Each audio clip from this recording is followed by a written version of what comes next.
kalimatnya Prabowo, verbatimnya. Minta ampun politik ini, 93 atau 14 dari 15 politisi yang saya temui semua bohong. Kalau 14 dari 15 berarti 93,3%. Dari itu bohong. Ya. Itu kata Pak Prabowo. Ya. Bagaimana dia mengatasi ini sekarang? Ya. Kemudian mundur ke halaman 8 dan halaman 19. Dia bilang gini, untuk memperbaiki itu semua, itu yang jelek-jelek itu, maka saya berpolitik. Kenapa Prabowo? Apa yang mau saya lakukan? 3 saja. 1, membuat strategi yang benar. Yang kedua, manajemen pemerintahannya harus baik. Yang ketiga, pemerintahan harus bersih. Itu yang akan saya lakukan. Kata Pak Prabowo, itu masih tertulis semua.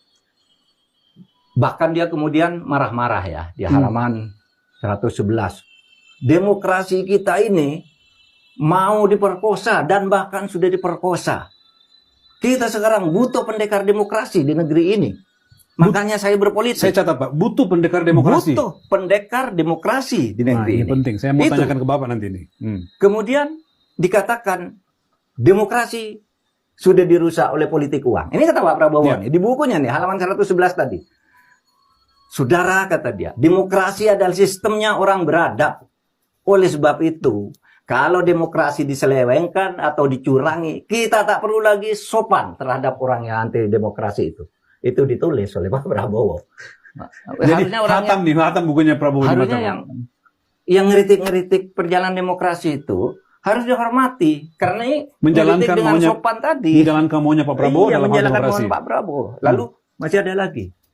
Halaman 112 buku itu dia mengatakan tugas besar kita untuk mewujudkan demokrasi ada 2. 1, pastikan supremasi hukum. Jadi ada demokrasi lalu supremasi hukum. Yang kedua, kejar dan tangkap koruptor. Kalau sekarang ditambah sampai ke Antartika. Tapi di situ kejar dan tangkap koruptor itu. Masih ada kemalahannya, halaman 113. Kalau Anda merobek-robek hukum, maka Anda harus siap menghadapi risiko. Kata dia, ancamannya. Jangan main-main dengan hukum. Anda merobek-robek hukum. Siap hadapi risiko karena siapa menabur angin, dia akan menuai badai.